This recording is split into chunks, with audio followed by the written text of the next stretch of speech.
Have you ever been told you're worthless? That you bring nothing to the table? For 10 years, Carter convinced his wife, Evelyn, that she was nothing more than a decoration in the empire he built. He served her divorce papers with a smirk, claiming she'd never worked a day in her life and deserved zero alimony. He thought he was free. He thought he was smart. But Carter forgot one crucial detail. He didn't build that company alone. In fact, he didn't own it at all. When the judge opened the evidence file and saw whose signature was actually on the bottom of every multi-million-dollar contract, the courtroom went dead silent. This is the story of how a greedy husband lost everything to the lazy wife who secretly signed his paychecks. The divorce papers hit the marble countertop with a slap that echoed through the silent kitchen. It was a Tuesday evening, raining, a cliché perhaps, but the weather matched the storm brewing inside the sprawling suburban mansion at 42 Oak Ridge Lane. Evelyn stared at the manila envelope. She didn't reach for it. She just looked up at Carter, the man she had been married to for 12 years.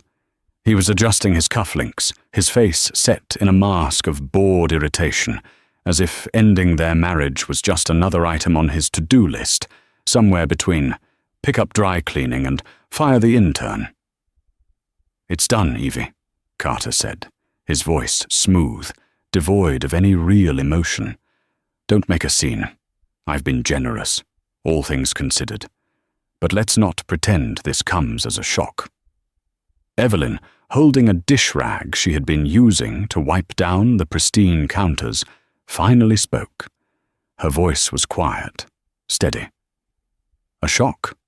No, but generous. I'm curious what your definition of generous is, Carter." Carter scoffed, walking over to the fridge to grab a bottle of sparkling water. He looked every bit the successful CEO of Vanguard Logistics, tall, tailored suit, the confident swagger of a man who believed he was the center of the universe. "I'm letting you keep the Audi," he said, taking a sip, "and I'll cover your rent in an apartment for 6 months. After that, you're on your own. It's time you learned how the real world works, Evelyn. You've been living in a fairy tale I paid for." Evelyn placed the rag down. "The fairy tale you paid for?" "Don't start," Carter snapped, his patience thinning. "Let's be honest. For the last decade, I've been out there busting my back, building Vanguard from a garage startup into a multinational shipping giant. And what have you done? You hosted a few dinner parties. You picked out curtains. You existed. You've never worked a day in your life, Evelyn. You're a passenger. And I'm tired of carrying the dead weight." The cruelty of his words hung in the air. "Dead weight," she repeated. "I've met someone," Carter added, dropping the final bomb casually. "Bianca. She's driven. She understands the grind. She's a VP at a marketing firm. We're on the same level. Unlike us." Evelyn didn't cry. That was what unnerved him. Usually, he expected tears, pleading, the frantic desperation of a woman about to lose her meal ticket. Instead, Evelyn walked over to the envelope and opened it. She scanned the legal jargon. Petitioner, Carter J. Bennett. Respondent, Evelyn R. Bennett. Claims, no shared assets due to prenuptial agreement validity. Spousal support, denied based on lack of contribution to marital estate. "You're claiming I contributed nothing to the marital estate?" Evelyn asked, looking up, her eyes unreadable. "Did you?" Carter laughed, a harsh, barking sound. "Did you close the deal with the Kincaid Group in 2018? Did you navigate the supply chain crisis of 2021? "No, I did that. I was in the office until midnight while you were asleep in this house." "So yes, Evelyn, you contributed nothing. My lawyer, Mr. Vance, says it's an open and shut case. You get what you earned, which is 0. Evelyn slowly slid the papers back into the envelope. She looked at the kitchen where she had sat with her laptop open for countless nights, while Carter snored upstairs. The kitchen where she had drafted the contingency plans that saved Vanguard from bankruptcy 3 times. "Okay, Carter," she said softly. Carter blinked, surprised by her surrender. "Okay?" Just like that. "If you think I contributed nothing," Evelyn said, turning to walk out of the room, "then you have nothing to worry about in court. I'll pack my things. I'll be out by tomorrow." Carter watched her go, a smug smile spreading across his face. He pulled out his phone and texted Bianca. She took it. "No fight. It's over. I'll be free and rich."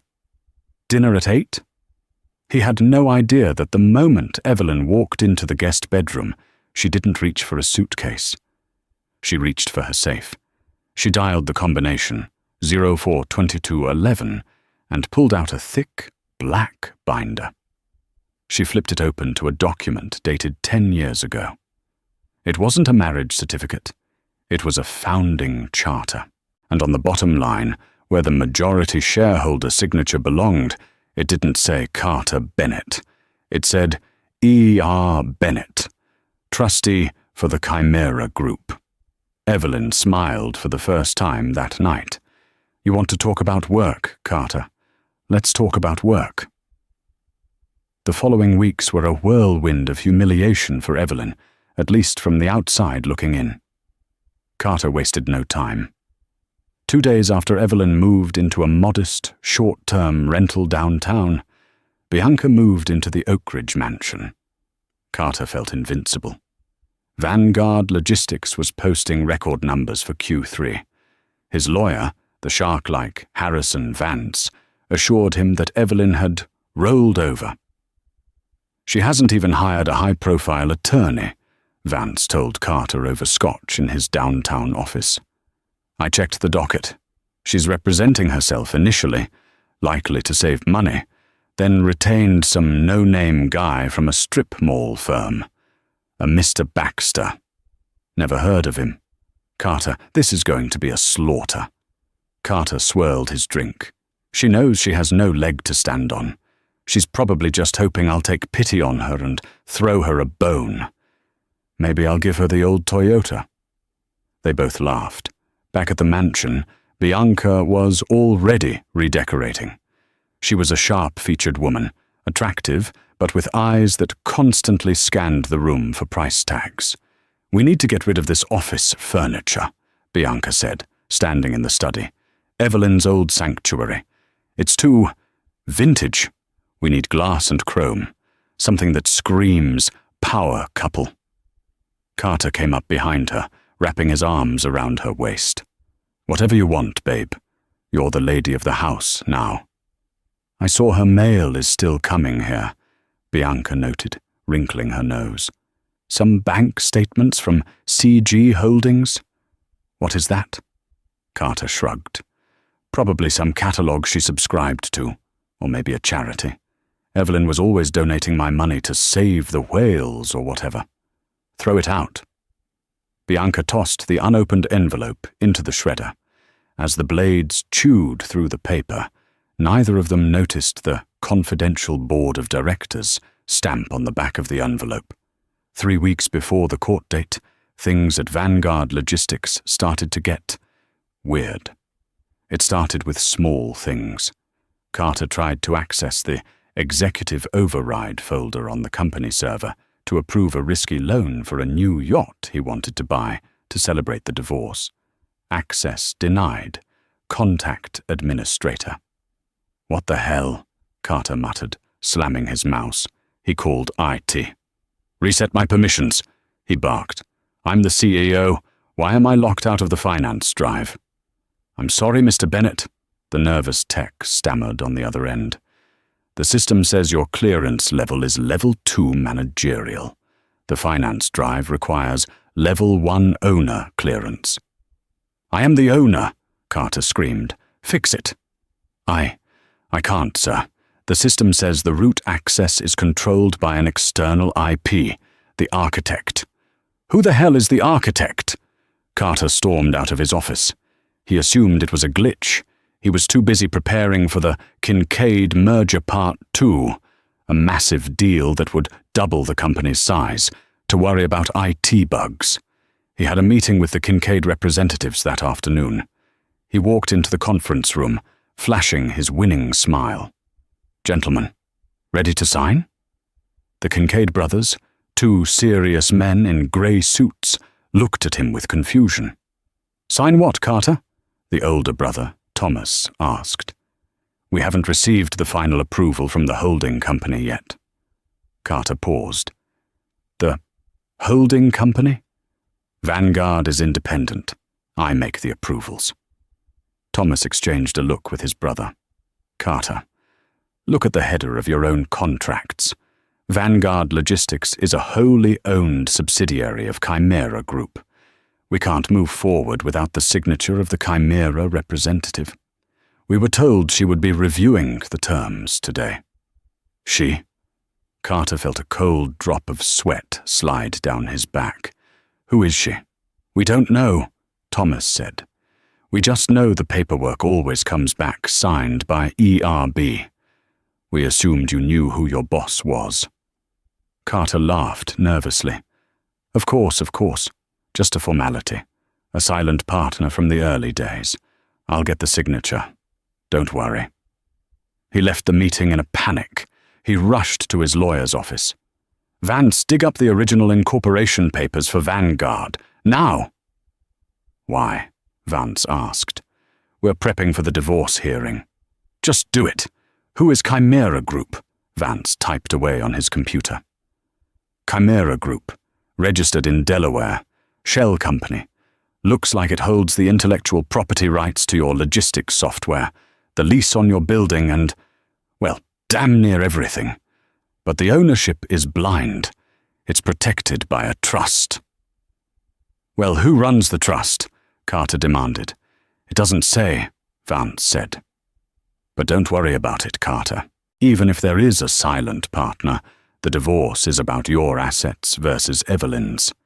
And since Evelyn has just been sitting on the couch eating bonbons for 10 years, she can't touch your shares of Vanguard, whoever actually holds the leash." Carter relaxed slightly. "Right. She's clueless. She probably doesn't even know what a holding company is." The day of the hearing arrived.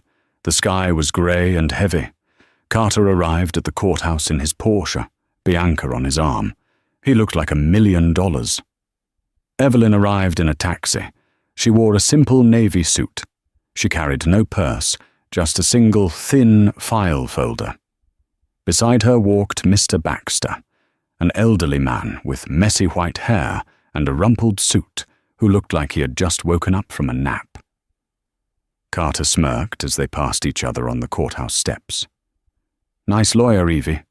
Did you find him in the phone book?" Evelyn stopped. She looked at Bianca, then at Carter. "Baxter has been with my family for 40 years, Carter. He's very thorough." "Thorough," Carter chuckled. "We'll see. Try not to cry when the judge reads the verdict." "I won't," Evelyn said. Her voice was ice cold. "But you might want to have a paramedic on standby." "Why?" "Because," she leaned in, whispering so only he could hear. "Stress is a killer, and you're about to have a very stressful day." She walked into the building. Carter felt a sudden twinge of unease, but he shook it off. He was Carter Bennett. He always won. Little did he know, the file in Evelyn's hand contained the one thing that could destroy him: the timesheets. Not hers, but his, and the little signatures at the bottom of every authorization that kept him employed. The courtroom was sterile, smelling of lemon polish and stale coffee. Judge Whitmore, a stern woman with glasses perched precariously on the end of her nose, presided over the bench. She looked like she had zero patience for rich husbands trying to hide assets, which made Carter nervous for exactly 3 seconds before his lawyer, Vance, patted him on the shoulder. "She's tough, But she follows the law, Vance whispered. And the law says you made the money, and Evelyn sat on the couch. We're good. The opening statements were brutal. Vance painted a picture of Evelyn not just as a housewife, but as a burden. He used words like parasitic, unmotivated, and negligent. Your Honor, Vance boomed, strutting before the bench. Mr. Bennett is a self-made titan of industry. He built Vanguard Logistics from the ground up, working 18-hour days, sacrificing his health and social life. Meanwhile, Mrs. Bennett, well, she attended yoga. She shopped. She enjoyed the fruits of a tree she did not plant, water, or prune. We are asking for a complete severance. No alimony. No claim to the company shares. Just a clean break. Carter watched Evelyn from the corner of his eye. She sat perfectly still, hands folded in her lap. Her attorney, the rumpled Mr. Baxter, seemed to be struggling to keep his eyes open. Carter suppressed a laugh. This is too easy, he thought. When it was Carter's turn to take the stand, he played his part perfectly. He looked humble, aggrieved. Mr. Bennett, Vance asked, can you describe your wife's involvement in Vanguard Logistics? Carter sighed, looking down at his hands. I tried to get her involved, truthfully. I wanted a partner. But Evelyn, she just didn't have the head for business. She found the spreadsheets boring. She said the supply chain logistics were too complicated for her. So I took the burden on myself. I paid the mortgage, the cars, her credit card bills. I just wanted her to be happy. And did she ever review contracts, negotiate deals, manage employees? Never. Carter lied effortlessly. She wouldn't know a bill of lading from a grocery list. A few chuckles rippled through the gallery where Bianca sat, looking supportive and glamorous in a cream-colored suit. Thank you, Mr. Bennett, Vance said, sitting down with a satisfied smirk. Judge Whitmore turned to the defense table. Mr. Baxter? Cross-examination? The old lawyer slowly stood up. His joints popped audibly. He adjusted his tie, which was slightly crooked, and shuffled toward the witness stand, holding a single piece of paper. He looked harmless, confused even.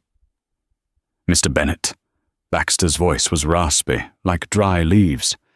You say my client, Evelyn, found business too complicated? That's right, Carter said, leaning back. And you claim you built Vanguard Logistics entirely by yourself? From the ground up, as your counsel stated? I did.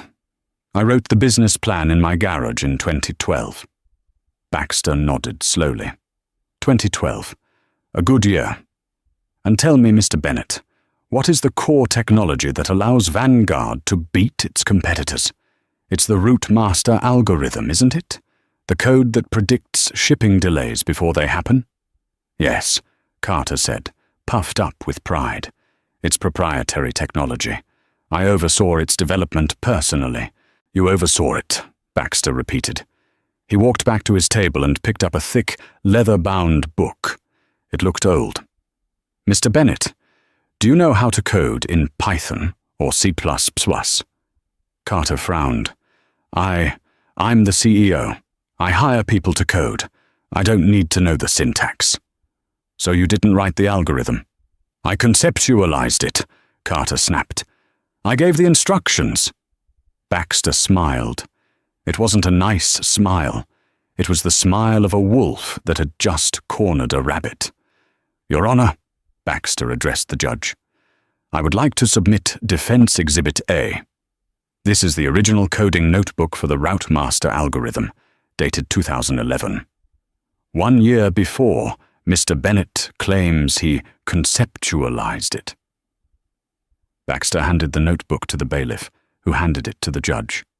Carter felt a flicker of annoyance. What is she doing? Trying to claim she helped with the math? Mr. Bennett, Baxter continued, please look at the screen. We have projected page 45 of this notebook. A projector screen flickered to life. On it was a complex page of handwritten code, notes, and mathematical equations. The handwriting was elegant, looping, and distinctly feminine. "That's not my handwriting," Carter said quickly. "Probably one of the early developers. I hired a lot of freelancers." "Read the note in the margin, please," Baxter said. Carter squinted.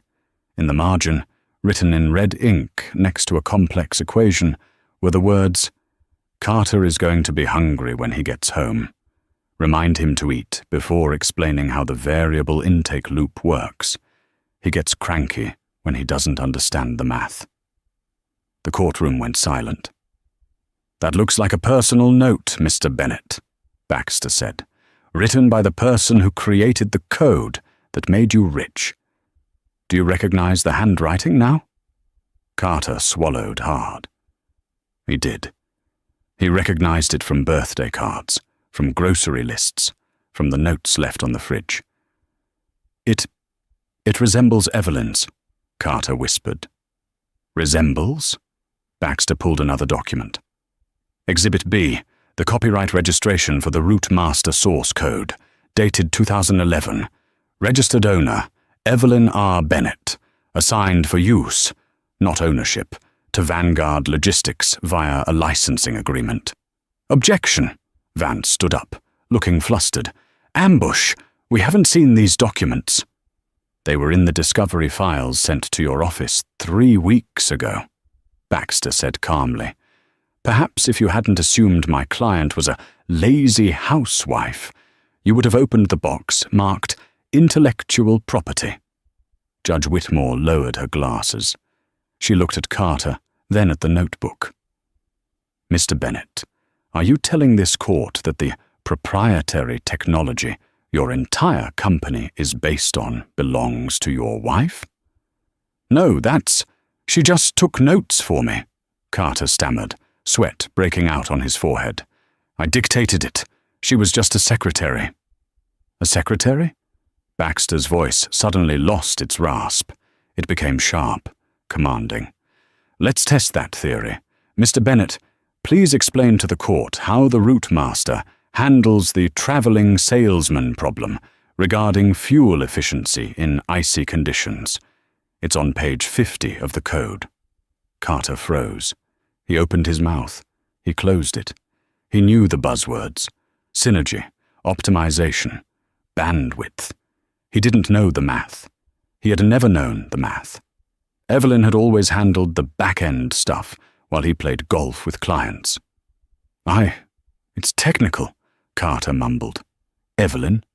Baxter turned to his client. Evelyn didn't stand up. She just spoke from her seat, her voice clear and bell-like.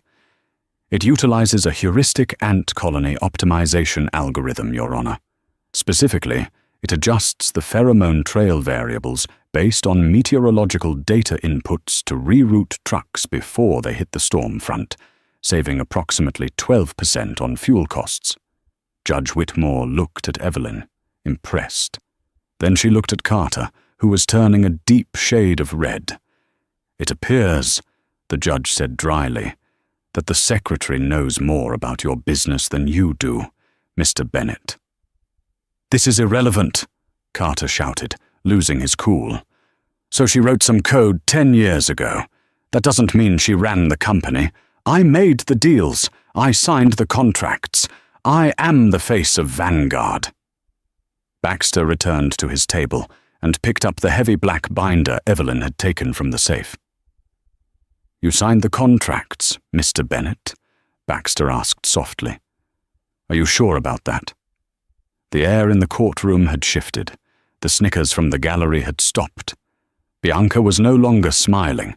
She was furiously texting someone on her phone, likely her own lawyer.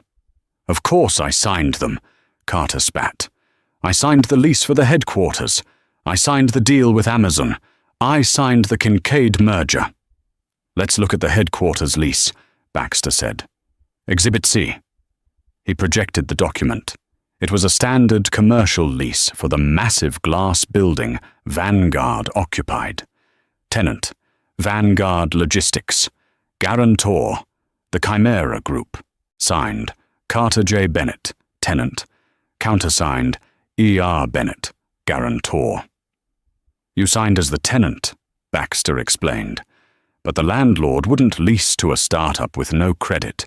They required a guarantor, someone to put up the collateral. Who is E.R. Bennett, Carter? That's Evelyn, Carter said, his voice trembling. But she didn't have money.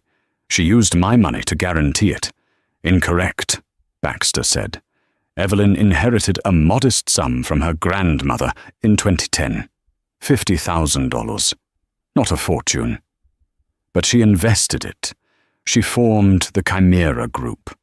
And while you were building Vanguard, she was using Chimera to quietly buy the assets you needed. She bought the building you work in. She bought the servers your code runs on. She bought the patents for the forklifts you use. Baxter flipped the page of the binder. And here is the employment agreement for the CEO of Vanguard Logistics, dated 2012. Carter stared at the screen. He remembered signing his employment contract. He thought it was just a formality for the bank. Employee, Carter J. Bennett. Position, Chief Executive Officer. Reporting to the Board of Directors of the Chimera Group. Compensation, $250,000 base salary, plus performance bonuses. You aren't the owner of Vanguard, Carter, Evelyn spoke up. She was standing now. She looked tall, imposing. The shy housewife was gone. In her place was the architect. You never were. You are an employee. An employee I hired because I loved you and I wanted you to feel important. I wanted you to feel like the big man. So I let you play CEO. I let you take the credit. I stayed in the shadows because I knew your ego couldn't handle the truth. You hired me? Carter sounded like he was choking. And I can fire you, Evelyn said calmly. Clause 14, Section B. Termination for cause.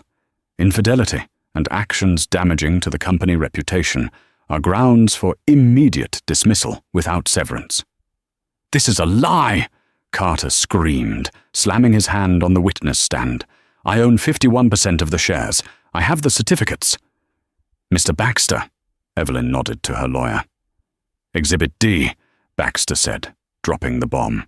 The shareholder proxy agreement. The document appeared on the screen. It was a document Carter had signed 5 years ago.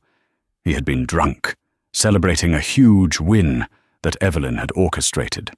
He thought he was signing an insurance waiver for a company retreat. I, Carter J. Bennett, hereby assign all voting rights and proxy control of my Class A shares to the Chimera Trust, effective immediately in exchange for tax liability protection. You wanted to avoid paying taxes that year, Carter, Evelyn said. You complained about the IRS taking your money. I told you I had a solution. You signed it without reading it. You gave me your vote. You gave me your shares. You own nothing but the suit on your back, and technically, the company credit card paid for that, so I own that too. The silence that followed was heavy, suffocating. Carter looked at Vance. Vance was pale. He was packing his briefcase. Vance, do something! Carter shrieked. Mr. Bennett, Vance hissed. You told me you owned the company. You committed perjury. You signed a proxy giving away your rights. There is nothing I can do. You're not a client anymore. You're a liability. Judge Whitmore cleared her throat. She actually looked amused. Mr. Bennett, the judge said, it appears your claim that your wife never worked is technically true. She didn't work for you. You worked for her, and based on these documents, you haven't been doing a very good job. Carter slumped in the chair. His world was dissolving. The mansion, the cars, the status. It was all smoke. He looked at the gallery for Bianca. The seat where Bianca had been sitting was empty. She hadn't just left. She had practically run out the moment the word employee was mentioned. I want a recess, Carter whispered. I need to think. Request denied, Judge Whitmore said, slamming her gavel. We are moving to the division of assets. Since Mr. Bennett has established that he has no ownership in the company, and his employment contract has a morality clause he violated by admitting to his affair with Ms. Bianca.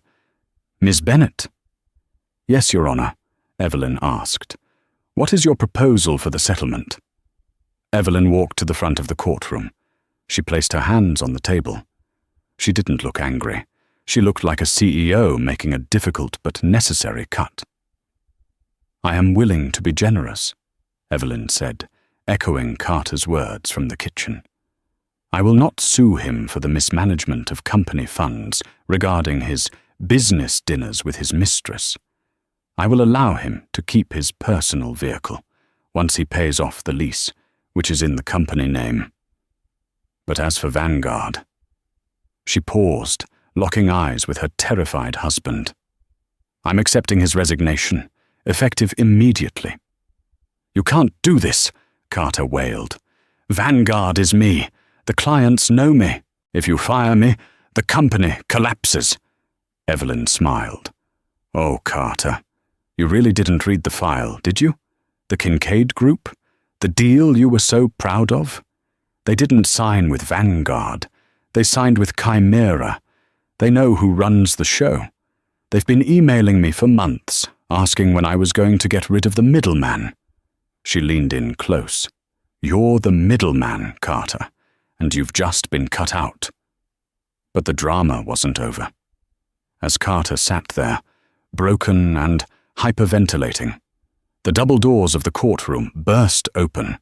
2 men in dark suits walked in, followed by a woman Carter recognized with a jolt of horror. It was the chief financial officer of Vanguard, a woman named Linda, who Carter had bullied for years. And she wasn't alone. She was with a forensic accountant. Your Honor, Linda called out, we have an emergency motion to intervene. Judge Whitmore raised an eyebrow. On what grounds? Embezzlement, Linda said, pointing a shaking finger at Carter. We just finished the audit Mrs. Bennett requested this morning. Carter didn't just spend money on dinners. He's been funneling company funds into an offshore account in the Caymans for 3 years. We have the wire transfers. Carter's face went white. Losing his wife and his job was one thing. But this? This was prison. Evelyn turned to Carter, her expression shifting from professional indifference to a hard, cold rage. I knew about the affair, Carter, she whispered. I could forgive a broken heart. But stealing from my company? That's bad business. The word embezzlement hung in the courtroom air like toxic smoke. It was a heavy, ugly word that instantly transformed the proceedings from a domestic dispute into a crime scene. Carter stood up, his chair scraping violently against the floor. This is preposterous. Linda, you're fired. Get out of here. Linda, the CFO who had spent 5 years enduring Carter's misogynistic jokes and condescending lectures, didn't flinch. She stood tall, clutching a stack of bank records. She looked at Evelyn, who gave her a subtle, authorizing nod. You can't fire me, Carter, Linda said, her voice shaking slightly, but gaining strength with every word. Because as of 10 minutes ago, the board of directors, headed by Mrs. Bennett, suspended your executive privileges, and as for these records, well, the numbers don't lie. Judge Whitmore motioned for the bailiff to take the documents. Mr. Vance, she said to Carter's lawyer, I suggest you advise your client to sit down and remain silent. The nature of this hearing has just changed substantially. Vance, who looked like he was regretting every life choice that led him to this moment, grabbed Carter's arm. Sit down, he hissed. If there is fraud involved, my firm cannot represent you. We deal in family law, not RICO cases. It's not fraud, Carter whispered furiously, sweat dripping onto his expensive collar. I just moved some capital around. It's for tax optimization. The forensic accountant, a man named Mr. Henderson with thick spectacles and a demeanor as dry as dust, stepped forward. "Your Honor," Henderson began, "we traced a series of 24 wire transfers over the last 18 months. These funds, totaling $3.2 million, were moved from the Vanguard operational accounts into a shell entity in the Cayman Islands, registered as Blue Horizon Holdings." "So what?" Carter blurted out. "It's a subsidiary. I was expanding the business." "Blue Horizon Holdings is not a subsidiary," Henderson corrected him calmly. "It is a private entity. And interestingly, the funds didn't stay there. Within 24 hours of each transfer, the money was moved again. It was funneled back into the United States, into an LLC registered in Nevada." Evelyn watched Carter closely. She saw the confusion in his eyes. He genuinely didn't know where the money had gone. He thought it was sitting in the Caymans, waiting for his new life with Bianca. "Which Nevada LLC?" Judge Whitmore asked. "A company called Vixen Marketing Solutions," Henderson read from the file. "The sole signatory on that account is a Ms. Bianca Lopez." The color drained from Carter's face so fast he looked like a corpse. The courtroom spun. "Bianca?" he croaked. No, that's impossible. Bianca doesn't know about the Cayman account. I kept that secret. To surprise her." Evelyn finally spoke, her voice laced with a pity that hurt worse than anger. "Oh, Carter, you really are an amateur. You left your laptop open. You used password 123. You think Bianca was with you because she loved your personality? She saw a mark. She saw a greedy, incompetent man stealing from a company he didn't own, and she decided to steal from the thief." Carter slumped back into his chair. The betrayal hit him harder than the divorce. He had blown up his marriage, alienated his children, if they had any, though they didn't, the legacy was gone, and destroyed his reputation for a woman who was literally robbing him blind while he slept.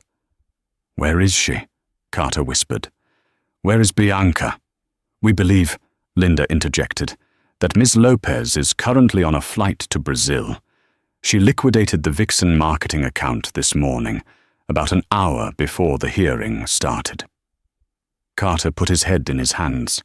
He let out a low, guttural sound of pure defeat. Judge Whitmore was not moved by his misery. "Bailiff, please secure the doors.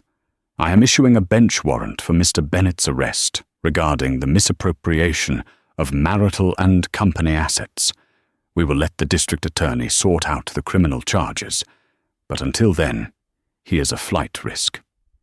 Two officers who had been waiting in the back of the room, alerted by Linda prior to her entrance, marched forward. The sound of handcuffs ratcheting shut was the only sound in the room. "Evelyn!" Carter cried out as they pulled him up. "Evelyn, please!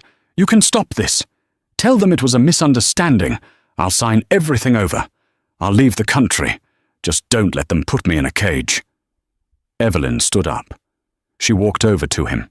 She smoothed the lapel of his suit, a gesture she had done 1,000 times before he left for work. "You already signed everything over, Carter," she said softly. "And you built your own cage. I'm just locking the door." She turned her back on him. "Take him away."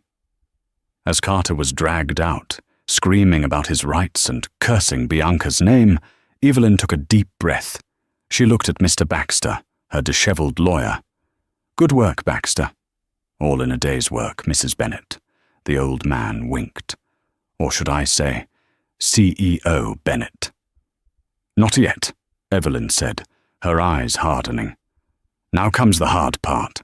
I have to save the company he almost destroyed."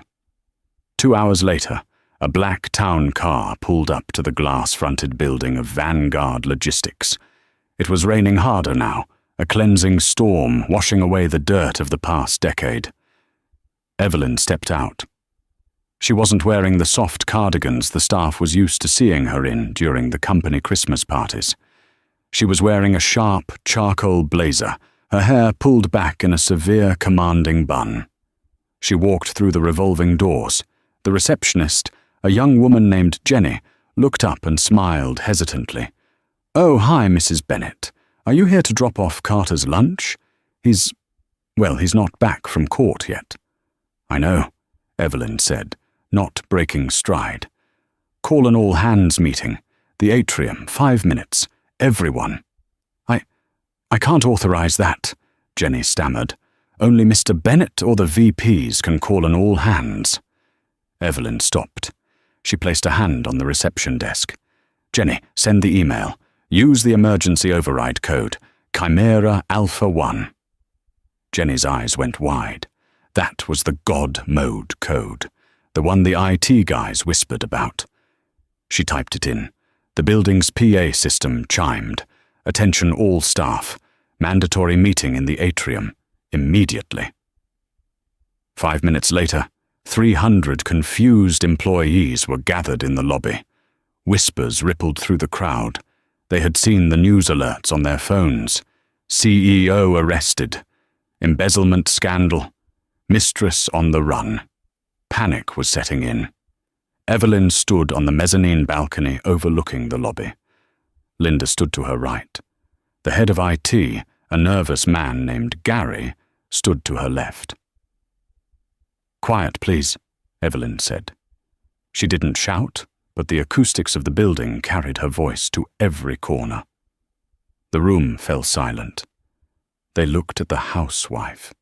They saw the decoration. "My name is Evelyn Bennett," she began. "Most of you know me as Carter's wife.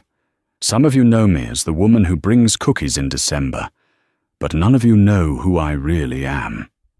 She gestured to the large screen behind the reception desk, usually used to display stock prices. It shifted to show the organizational chart of the Chimera Group. "I am the founder of the Chimera Group. I am the owner of this building.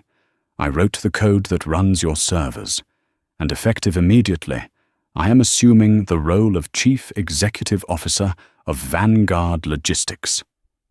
A gasp went through the room. "I know you are scared," Evelyn continued. "You've heard the rumors. You think your jobs are gone because Carter Bennett stole from this company. And it is true. He did steal. But he didn't steal from a bottomless pit. He stole from us." She leaned over the railing. "But here is the good news. While Carter was busy buying yachts and trying to impress his girlfriend, I was busy hedging our bets. The funds he stole have been covered by our insurance policy with Chimera. No one here will miss a paycheck. No one here will lose their job. Except for those who helped him." Her eyes scanned the crowd, landing on 3 men in expensive suits standing near the back. Carter's inner circle of yes men. They shifted uncomfortably. "Mr. Stevens, Mr. Roach, and Mr. Klein," Evelyn named them. "Security is waiting to escort you to your desks to collect your personal effects. Your access cards have already been deactivated. You knew about the transfers. You looked the other way for a bonus. Get out." The security guards moved in. The crowd parted like the Red Sea. The shock was palpable. The soft Evelyn was executing a corporate purge with the precision of a surgeon. "For the rest of you," Evelyn's voice softened, "if you are willing to work, if you are honest, and if you are ready to stop pretending that mediocrity is acceptable, then you have a future here. Vanguard is about to change. We are done with the boys' club. We are going back to engineering. We are going back to the code." She pointed to Gary, the IT head. "Gary, you've been asking for a budget increase to upgrade the server security for 3 years. Carter denied it because he wanted a new office renovation. As of this moment, your budget is tripled. Fix the holes." Gary looked like he might cry. He nodded vigorously. "Linda," Evelyn turned to the CFO, Audit every expense report from the last 5 years. If anyone bought so much as a pack of gum that wasn't for business, I want to know." "Yes, ma'am." Linda beamed. Evelyn looked back at the crowd. "Get back to work." She turned and walked toward the executive elevator. The silence held for 1 second, and then applause broke out. It started with the secretaries, then the engineers, then the warehouse managers. It wasn't polite applause. It was a roar of relief. The tyrant was gone. The Queen had arrived. But as Evelyn stepped into the elevator, the adrenaline faded and exhaustion washed over her. She pressed the button for the top floor, Carter's old office. She needed to sit down. She needed to breathe. And most importantly, she needed to figure out how to find Bianca. Because, while Carter was in jail, the woman who had helped him ruin everything was still out there with a suitcase full of money. And Evelyn Bennett didn't like loose ends. The elevator doors opened. Sitting in Carter's leather chair, swiveled away from the door looking out at the rain, was a figure. Evelyn froze. "Security didn't clear the floor?" she asked sharply. The chair spun around. It wasn't a squatter. It wasn't an employee. It was a man Evelyn hadn't seen in 15 years. A man with silver hair, a scar running down his cheek, and eyes that were cold and calculating. "Hello, Evie," the man said. "That was quite a show in court. Your father would have been proud." Evelyn's hand went to her throat. "Uncle Marcus, you're supposed to be dead." "I'm supposed to be a lot of things," Marcus said, standing up. He wore a suit that cost more than the building. "But mostly, I'm the one who gave you that initial $50,000 to start Chimera. Remember? The inheritance from Grandma." "That was a gift," Evelyn said, stepping back. "It was an investment," Marcus corrected. "And now that you've exposed the company to the world to spite your husband, my partners are asking questions. You were supposed to stay invisible, Evie. That was the deal." The drama with Carter was over, but the war for her life had just begun. The rain lashed against the floor-to-ceiling windows of the executive suite, blurring the city lights into streaks of neon. Inside, the temperature seemed to drop 10 degrees. Evelyn stood her ground, though her heart hammered against her ribs like a trapped bird. "You have 5 minutes, Marcus," Evelyn said, her voice steady despite the adrenaline. "Then security sweeps the floor." Marcus chuckled, walking over to the wet bar Carter had installed. He poured himself a drink with the familiarity of a man who owned the place. "Security? The same security team contracted through Aegis Protection? I sit on their board, Evie. They won't be coming up here." Evelyn's blood ran cold. She had built a fortress, but she had forgotten that the bricks came from a quarry she didn't control. "What do you want?" she asked. "I paid you back. The $50,000 you loaned me for the startup capital? I returned it with 10% interest 5 years ago. We are square." "Money," Marcus sighed, taking a sip of the amber liquid. "It's always about money with people like Carter. But you and I? We know the real currency is information." He walked around the heavy oak desk and trailed a finger over the computer monitor. "You see, Evie, when you built Routemaster, you created something beautiful, a logistics system that can predict weather, traffic, and border delays with 99% accuracy. You used it to move avocados and microchips efficiently." He paused, his eyes locking onto hers. They were predatory. "But my associates? We realized it could be used for other things, moving things that shouldn't be found. We were happy to let Carter play CEO. He was an idiot. He was blind. As long as the trucks moved, he didn't care what was in the hidden compartments of the third crate from the left." Evelyn felt the breath leave her lungs. "What are you talking about?" I'm talking about the fact that Vanguard Logistics has been the primary courier for the East Coast grey market for 6 years, Marcus said casually. Carter didn't know. He was too busy cheating on you. But you? You just exposed the company to the DOJ. You invited the feds in to arrest your husband. And now, they're going to audit the cargo manifests. Evelyn gripped the back of a chair to steady herself. She had spent a decade building a legitimate empire, only to find out it had been infested with termites from the very beginning. The inheritance from her grandmother hadn't been a gift. It had been a hook. "I'll shut it down," Evelyn hissed. "I'll ground the fleet. I'll hand the data over to the FBI myself." Marcus slammed his glass down. The sound cracked through the room like a gunshot. "You will do no such thing," he growled. "Because if you do, you won't just destroy the company. You'll destroy yourself. Who is the trustee of Chimera Group? You. Who signed the incorporation papers? You. Who wrote the code that routed those special trucks through unmonitored checkpoints? You." He pulled a folder from his jacket and tossed it onto the desk. It slid across the polished wood, stopping inches from her hand. "Carter is going to prison for embezzlement," Marcus said, his voice dropping to a silky, dangerous whisper. "But if you don't cooperate, I have enough fabricated evidence in that folder to prove that you were the mastermind behind the smuggling operation. Carter was the patsy. The genius wife was the crime lord. The narrative fits perfectly, doesn't it? The silent partner who controlled everything from the shadows." Evelyn stared at the folder. He had checkmated her. If she went to the police, she would be implicated. If she stayed silent, she was complicit.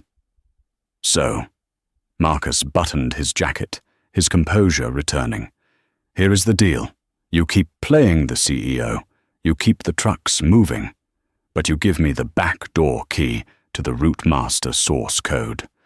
I want full control of the routing algorithm by tomorrow morning.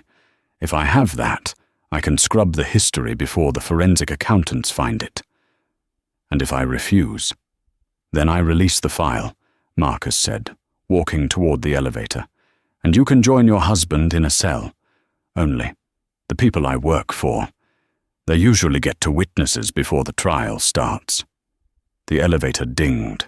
Marcus stepped in, holding the door open with one hand. "Tomorrow morning, Evelyn. 8 a.m. Don't be late for work." The doors slid shut, leaving Evelyn alone in the silence of the office. She looked at the rain, then at the folder. She felt nauseous. She had outsmarted Carter, beaten the mistress, and won her company back. But now she was facing a monster she couldn't sue. She walked over to the desk and opened the folder. It was thorough. Fake emails, doctored logs, digital footprints leading straight to her laptop. Marcus had been planning this contingency for years. Evelyn sank into the leather chair. Tears pricked her eyes, but she refused to let them fall. She reached for the phone to call Baxter, but stopped. Baxter was a family lawyer. He couldn't fight this. She needed something else. She needed a weapon. Her eyes drifted to the computer screen. The Routemaster program was running in the background, a map of the world with thousands of little glowing dots representing trucks. Marcus wanted the code. He wanted the ability to make things disappear. A cold, hard resolve settled in Evelyn's chest. "He thinks I'm just a coder," she whispered to the empty room. "He thinks I just write the rules." She pulled the keyboard closer. Her fingers hovered over the keys. "He forgot that I also know how to break them." Evelyn began to type. She wasn't writing a surrender. She was writing a trap. The clock on the wall clicked to 8 a.m. The storm had passed, leaving behind a sky of piercing, innocent blue. Evelyn sat behind the massive oak desk, a single silver USB drive resting on the polished wood in front of her. The elevator doors slid open with a soft chime. Marcus stepped out. He looked impeccable, rested, and arrogant. He didn't see a woman fighting for her life. He saw a loose end being tied. "Good morning, Evie," Marcus said, his voice smooth. "I trust you made the right choice." "I did," Evelyn said. She didn't stand up. She pushed the USB drive forward with one finger. "Here is the master key. It gives you root access to the route master algorithm. You can scrub the logs, reroute the shipments, do whatever you need to do. Just leave my company out of it." Marcus smiled, picking up the drive. "Smart girl. I knew you had the family survival instinct." He pulled out a secure, military-grade tablet and inserted the drive. He needed to verify the code before he let her go. He typed in a command. Lines of green text began to cascade down the screen. "Beautiful," Marcus murmured. "Total control." "Press enter," Evelyn said softly, "to initiate the purge." Marcus pressed the key. Instantly, the green text turned a violent, flashing crimson. A siren didn't sound in the room, but a loud digital screech emitted from the tablet. "System lockdown. Geolocation broadcasting. Encryption key FBI node 204.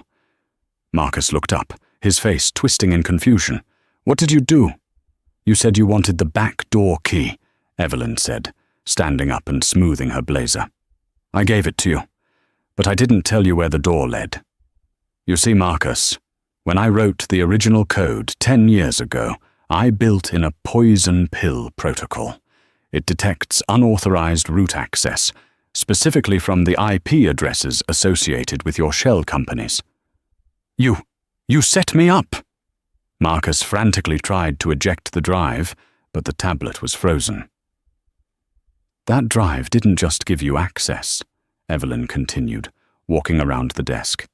"It just uploaded the unredacted history of every illegal shipment you've ever made directly to the DOJ's Cybercrimes Division, and it tagged your biometric signature from the tablet as the sender."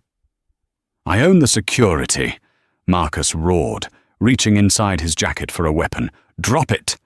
The voice didn't come from Evelyn. The doors to the stairwell burst open. A tactical team swarmed the office, weapons drawn.